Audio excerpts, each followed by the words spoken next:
आज का जो वचन है वो है, हमें मिलता है पहला यूहन्ना उसका 4वां अध्याय उसकी 4वीं आयत में, जहाँ इस प्रकार लिखा है, हे बालकों, तुम परमेश्वर की हो और तुमने उन पर जय पाई है, क्योंकि जो तुम में है वो उस से जो संसार में है बड़ा है। खुदा अपने पाक कलाम के पढ़े सुने जाने में आशीष दे। अजीजों, देखिए कितनी अच्छी बात यहाँ परमेश्वर अपने वचन में कहता है कि हे बालकों, तुम परमेश्वर के हो, मतलब तुम अपने नहीं हो, तुम परमेश्वर की निज प्रजा हो जिसे परमेश्वर ने चुना है।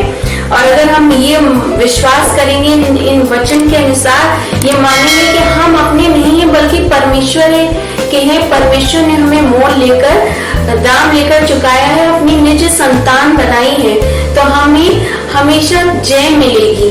जैसे इसमें लिखा है कि तुमने उन पर जय पाई है, तो हम उन पर जय पाएंगे। और जो तुम में है वो उस संसार में बड़ा है। जो हम तुम में मतलब परमेश्वर जब हम में है, जो संसार में बड़ा है। तो इसी प्रकार परमेश्वर इस वचन में हमसे कहना चाह रहे हैं कि हे बालकों, तुम परमेश्वर के हो, मतलब तुम परमेश्वर के निज संतान हो। आज बहुत सी ऐसी परिस्थितियां होती हैं कि हम हार जाते हैं। क्यों हार जाते हैं? क्योंकि हम इस वचन को भूल जाते हैं कि हम अपने नहीं हैं, परमेश्वर के हैं। और हम शैतान की बातों में आ जाते हैं कि शैतान हमें जैसे जैसे आगे बढ़ाता है वैसे ऐसे आगे बढ़ते हैं, उस चकाचौंध जिंदगी में आगे बढ़ते जाते हैं और इस वचन को हम भूलते चले जाते हैं कि हम अपने नहीं है बल्कि हम परमेश्वर के हैं। परमेश्वर ने किसी मकसद के साथ हमें इस दुनिया में भेजा है कि हम परमेश्वर के सुसमाचार को आगे बढ़ा सके, अपने ही कामों में हम फंस के न रह जाएं। अगर हम अपने जीवन में परमेश्वर को स्थान देंगे तो हम देखेंगे कि परिस्थितियां हमारे साथ चाहे जैसी हो, हम उसमें जय पाएंगे क्योंकि परमेश्वर हमारे साथ है। तो एक छोटी सी कहानी की मदद से हम इस वचन को सीखते हैं कि एक लड़का रहता है, तो उससे बहुत सारे लड़के अक्सर पीटा करते थे, तो बहुत परेशान हो जाता था, निराश हो जाता था, एकदम हार मान जाता था। और रोज वो लड़के आते थे और उसको पीट कर चले जाते थे। तो एक दिन एक जो आदमी वहां बैठा हुआ था, तो उसने कहा कि तुम क्यों नहीं फाइट करते, क्यों नहीं तुम इनसे लड़ते और क्यों नहीं तुम इनको डांटते। तो उसने कहता है कि मैं बहुत ही कमजोर हूँ, मुझे नहीं समझ में आता कि मैं कैसे इन लड़कों का सामना करूँ। तभी रोज उन्हें पीट कर चले जाते हैं। तो फिर वो आदमी कहता है कि आज मैं तुम्हें एक ऐसी चीज देता हूँ जिससे पाकर तुम उनका सामना कर सकोगे। तो बहुत ही खुश हो जाता है। तो कहता है कि ऐसी क्या चीज है? तो कहते हैं मेरे पास शेर की ना एक नकली पूंछ है, जिसे तुम अपने पीछे लगा लो और जब वो लोग आए तब तुम उनको शेर की तरह उनका सामना करना, कि तुम एक शेर हो, वो तुम्हारे आगे कुछ भी नहीं है। तो कहता है ठीक है। तो अचानक वो लड़का बैठा रहता है और अचानक से फिर से वो लड़के आने लगते हैं उस लड़के को परेशान करने, मारने, पीटने। तो जैसे उस लड़के को आते हुए देखता है, उसको याद आता है कि वो आदमी ने कहा कि तुम्हारे पास शेर की पूंछ है और तुम जब भी उस शेर की तरह उनका सामना करो। तो जब भी वो जैसे उस लड़के को देखता है कि वो लड़के उसको मारने के लिए आते हैं, तो वो एकदम शेर की तरह खड़ा हो जाता है, दहाड़ने लगता है, चिल्लाता है कि आओ, किसमें दम है जो हमको मार सकेगा। तो वो जो लड़के रोज उसे मारते थे वो एकदम डर जाते, वो सोचते हैं आज इस लड़के को क्या हो गया कि रोज ये लड़का चुपचाप मार खाता था, आज ये हमको कह रहा है कि आओ मारो, किसमें इतना दम है।